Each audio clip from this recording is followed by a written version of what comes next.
Vamos falar um pouco hoje sobre direito de imagem, né? Esse tema que não frequentava muito o nosso dia a dia, ele ficou um tema super importante, com grandes casos no CARF e discussões importantes. A relevância disso tem sido sentida por todos. A Receita elegeu a tributação de atletas e celebridades como uma prioridade de fiscalização para 2017. Ela publica agora no final do ano, todo final de ano, as prioridades. Então é um tema que começou a se formar a jurisprudência. Eu acho que essa jurisprudência certamente terá que evoluir, e já tem alguns casos que são diferentes do que vinham sendo discutidos. Na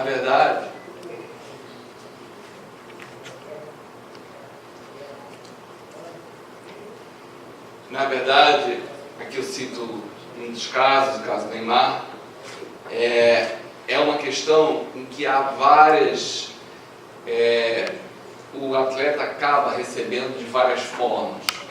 Ele recebe como do seu empregador, que é o clube, pela prestação de serviço. Ele recebe também uma parcela de direito de imagem, que está prevista, inclusive, na Lei Pelé. E, muitas vezes, ele recebe o direito de imagem individual, que é ele, não no contexto do clube, mas quando ele faz propagandas terceiros, aparece na mídia. São 3 fontes de pagamentos. E isso, muitas vezes, é usado indevidamente para uma forma de fugir da tributação, e o fisco tem exigido, mas muitas vezes é muito importante separar cada caso, separar o joio do trigo, para que não se entre na vala comum de que tudo que se paga ao jogador é salário. Na verdade, o grande estímulo para que se receba como direito de imagem é que, se você constituir uma empresa para receber a remuneração, é mais barato. Se você considerar os tributos, cerca de 15%. Se você considerar o ISS, vai para 17%, 18%. Enquanto na pessoa física você vai pagar 27,5%. E além dos encargos gerados para o clube. O clube vai pagar quase 68% de encargos trabalhistas, além de pagar a previdência. Então é muito mais caro, até mais, a vantagem não é tanto para o atleta, é muito mais para o clube empregador. Então o clube, muitas vezes, estimula esses modelos de negócio, né? Os jogadores começam muito novos, alguns muito precoces. O Neymar, por exemplo, começou com 14 anos, teve o primeiro contato de aprendiz. Com 16 anos já tinha contrato de trabalho, e o clube um pouco quer pagar como direito de imagem. Então esse é o principal estímulo a que se estruturem esses planejamentos tributários que nós estamos vendo hoje discutidos no contencioso. Aqui eu trago uma jurisprudência que tem entendido que não cabe ISS nesse caso, porque a exploração de direito de imagem não seria um serviço. Então, aqueles cálculos seriam mais ou menos uma vantagem de 15 para 27,5 em geral. Essa matéria era uma matéria meio, assim, sem grande controvérsia, mas aconteceu um fato curioso, que foi um jogador, um ex-jogador, Luizão, quem gosta de futebol lembra dele, foi para a seleção brasileira. Ele entra pedindo vínculo empregatício. Ele recebia 40 mil de salário e recebia 350 mil de licença de imagem. Ele fez o contrário do que acontece hoje. Ele pediu o vínculo empregatício. Essa questão foi discutida, chegou nos tribunais e o clube perdeu. Não conseguiu provar que efetivamente explorava direito de imagem, porque não explorava. Não tinha nenhuma vinculação e ele não conseguiu demonstrar. Isso acendeu uma luz vermelha. E a partir daí começaram a haver muitos questionamentos do fisco a respeito disso. O que se faz geralmente? Se constitui uma empresa, geralmente o atleta é sócio, e ele recebe tanto do clube direito de imagem como de terceiros. Quando ele faz a propaganda, por exemplo, para a Panasonic, ele recebe diretamente num contrato de imagem. Como ele é sócio, ele vai receber dividendos isentos. Esse é o modelo. Mas muitas vezes não há uma estrutura empresarial, não há substância e não há efetivamente uma prestação, uma estrutura empresarial para discutir direitos de imagem. Alguns modelos mais novos, o atleta não é sócio. O exemplo do caso do Neymar era isso, ele não era sócio da empresa. Ele teve um julgamento recente, que ele teve decisão favorável em grande parte, e um dos pontos principais é que ele não era sócio da empresa. Então ele não se beneficiava daquilo, existia uma estrutura empresarial. Então esse é um modelo um pouco diferente do usual. O que a fiscalização geralmente faz? Ela desconsidera a empresa e tributa tudo diretamente na pessoa física. Esses então têm sido as discussões travadas. Na verdade, inicialmente, os primeiros processos chegaram, e além disso, os processos mais antigos, então vamos ver aqui o caso do Google, havia um entendimento que o direito de imagem é personalíssimo, que não poderia ser explorado por uma empresa numa atividade patrimonial. Por depender exclusivamente do atleta e da participação do atleta, não seria possível que a empresa explorasse. E essa tese prevaleceu, ainda ela surge nas acusações fiscais, mas existe uma dupla face no direito de imagem. Ele é realmente um direito personalíssimo, que está agregado à pessoa, ele tem que ser protegido. Ninguém pode usar o direito de imagem indevidamente, mas ele tem um cunho patrimonial. E se o detentor do direito de imagem autorizar, essa imagem pode ser negociada. Ela pode ser licenciada a terceiros para exploração.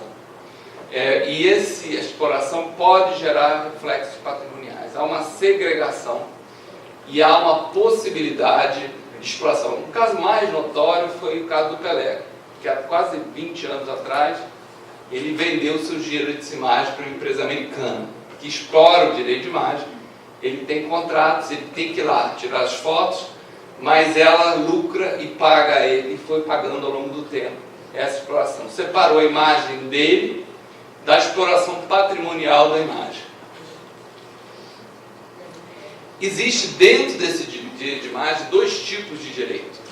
O direito da exploração individual é quando aparece, por exemplo, um atleta fazendo, o Cristiano Ronaldo fazendo a propaganda de shampoo de casco, né? Isso não tem nada a ver com o esporte, claro, a figura dele de atleta, mas a figura dele de celebridade.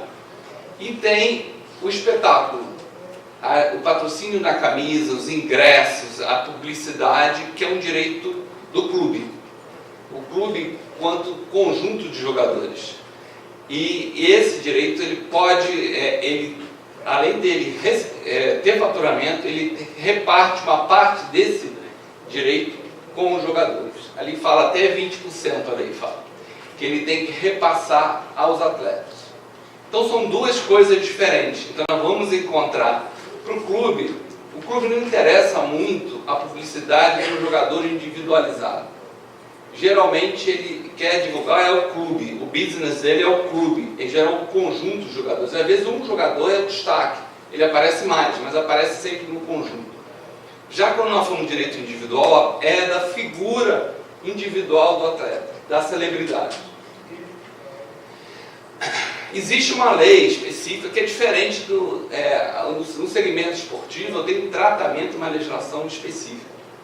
A Lei Pelé, de 98, que foi recentemente alterada em 2015, que ela diz, olha, o direito de uso de imagem pode ser cedido expressamente. Então a tese da Fazenda de que não pode ser cedido, ela foi vencida a partir da própria legislação.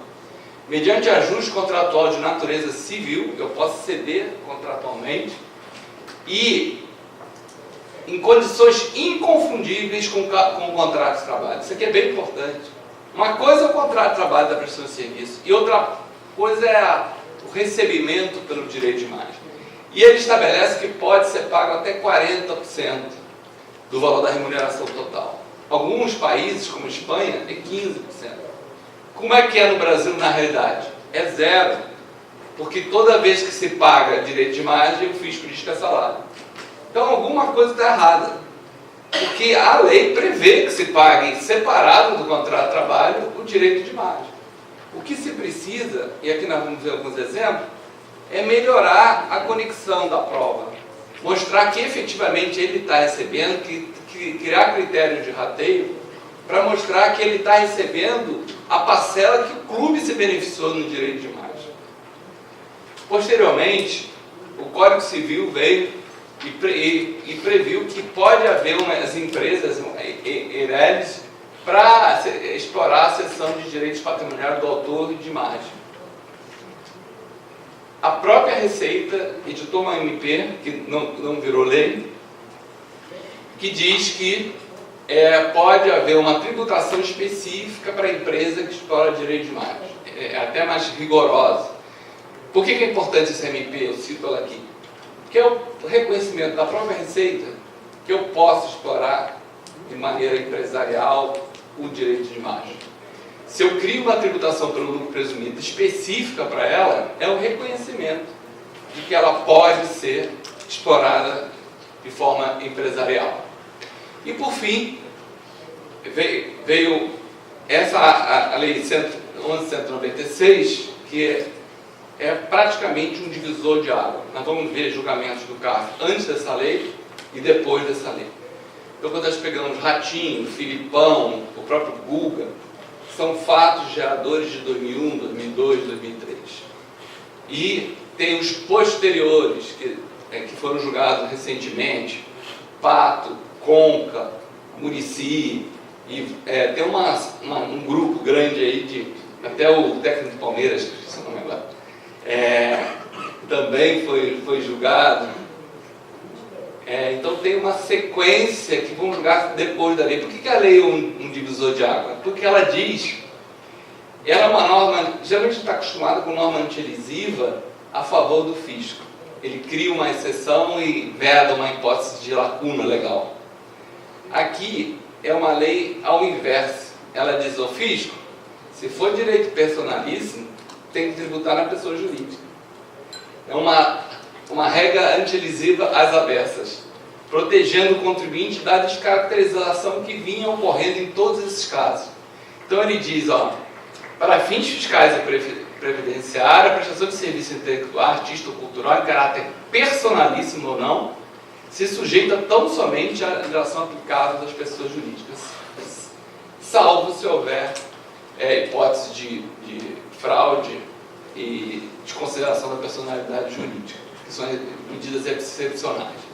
Então esse artigo é muito importante nessa história, porque ele permitiu claramente que se explore o direito de personalíssimo numa pessoa jurídica. O fisco tem dito, tá bem, esse artigo vale, mas ele fala em sócio. Se você não for sócio, você não pode aplicar esse artigo. Essa foi a discussão que se travou no caso Neymar.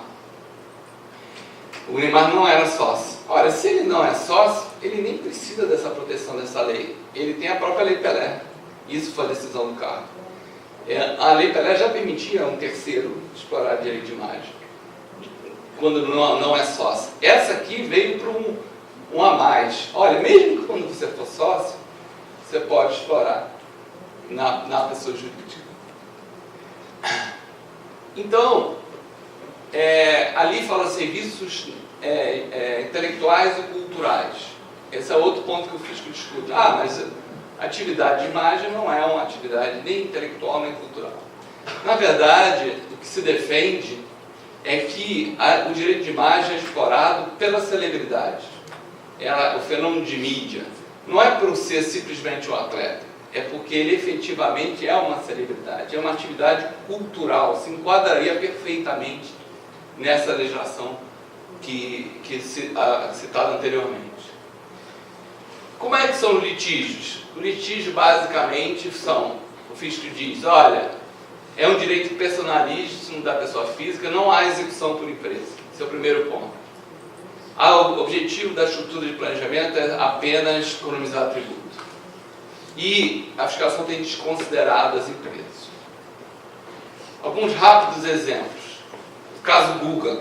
O caso Guga era um caso que, em princípio, deveria ser aceito, porque ele não tinha recebimento só do clube. Ele tinha uma série de contratos autônomos. Mas ele foi antes da lei. Isso foi um diferencial nesse caso, e ele não foi aceito. Ele tinha uma empresa que explorava, mas efetivamente ele tinha contrato com terceiros, não tinha, foi entendido tudo como natureza salarial. A meu ver, mesmo antes da lei, essa decisão podia ter sido diferente. Recentemente, o caso Conca também foi provido pelo CARF, principalmente nos contratos autônomos. Ele tinha contratos com a Unimed, com a São Paulo Alpargatas, com o Real Estate Group, e teve uma decisão favorável. O caso Neymar, ele tinha quase 100 processos, contratos autônomos, que não vinham do clube. A gente criou essa terminologia. O direito de imagem vindo do clube e o direito de imagem vindo de terceiros, que pagam direto às empresas. Aparentemente, o CARF está caminhando para uma jurisprudência que, quando paga do clube, eles em geral são restritivos e consideram salário. Mas quando vem de contratos autônomos, Red Bull, Parmalat, Volkswagen, esses contratos podem ser tributados na pessoa jurídica. Aqui alguns casos. Edson é um jogador de futebol que foi negado porque o direito veio do clube. O próprio Neymar, o direito que ele recebia do Santos, toda essa parcela que ele recebia do Santos foi considerada descaracterizada e tributado na pessoa física. Aqui é um ponto importante nesse caso. Na verdade, serve esse julgado para o aprendizado. A defesa mostrou que antes da era Neymar e depois do período Neymar, a receita do Santos com patrocínio de camisas, publicidade e estádios aumentou 5 vezes. Quando ele sai, exatamente, volta ao estágio de ano quando ele não estava, em 2010. Olha o salto, o gráficozinho mostra. Sai de 53 mil a 175 milhões. Quando ele estava, a Rede Globo pagava uma quantia diferente pelo direito de imagem do que ele não estava. Claramente, aquilo ali não era prestação de serviço exclusivamente do atleta. Era a figura que o direito de arena, que o direito de imagem patrocina. Ele agregava o direito de imagem. Ele tinha direito, efetivamente, a receber do clube uma parcela de direito de imagem. A Lei Pelé fala em 40%. Mas o fisco entende que, como vem do clube, não tem direito a nada. O que tem que se trabalhar nos próximos anos, a meu ver, é melhorar essa conexão. Estabelecer critérios, estabelecer provas de que, daquela parcela, quanto cabe a cada jogador. Estabelecer critérios e controlar para aquele tipo de faturamento. Isso os clubes não estão preparados, geralmente não fazem, dificultam essa apropriação. Então, em resumo, para finalizar, eu tenho o atleta recebendo dinheiro do empregador, ele também recebe, a empresa que ele cria, ele também recebe essa remuneração, e como mesmo que ele ceda o direito de imagem para a empresa, ele também tem que aparecer no dia lá, no dia da foto, no dia do filme, no dia da propaganda. Então ele também faz jus a uma remuneração de prestação de serviço. E geralmente os contratos têm sido alterados para prever um pagamento efetivo de prestação de serviço. Então, em suma, quais os cuidados e os próximos debates, quais perguntas têm que ser feitas para que efetivamente a lei tenha aplicação. O fisco não pode dizer, em face da Lei Pelé, que tudo que se paga de direito de imagem é salário. Esse debate continua e eu acho que tem que se progredir para um novo patamar nessa discussão. Então, a pergunta é: há efetiva exploração de direito de imagem pelo clube? Porque o clube paga e nunca faz, como é o caso do Luizão, nunca explorou. Os valores recebidos com o atleta guardam proporcionalidade com aqueles pagos a título de licença para uso de imagem? Tem alguma proporção entre a imagem que ele está recebendo? Há também pagamento de exploração de direito de imagem a terceiros. Aqui se mostrou que a jurisprudência é totalmente favorável quando você recebe de terceiros diretamente. Há pagamento do atleta pela prestação de serviço, aquilo que eu acabei de abordar, que ele, no fundo, ele tem que receber alguma coisa, senão ele vai ficar claro que a empresa é ele, né? O atleta é sócio da empresa. Existem duas estruturas, quando ele é sócio e quando ele não é. E muitas vezes se ataca a substância da empresa. Em todos esses casos, se procura mostrar que a empresa não tem empregados, que ela não tem local, que ela... Então o debate, no caso da Neymar, foi muito forte para mostrar que as empresas dele existiam, tinham empregados, tinham funções, tinham outros contratos, tinham outras finalidades. Então esse seria o rol das discussões mais presentes em termos da questão do direito de imagem. Seriam esses os pontos que eu queria abordar. Agradeço a todos a paciência de me ouvir e aguardo eventuais debates. Obrigado.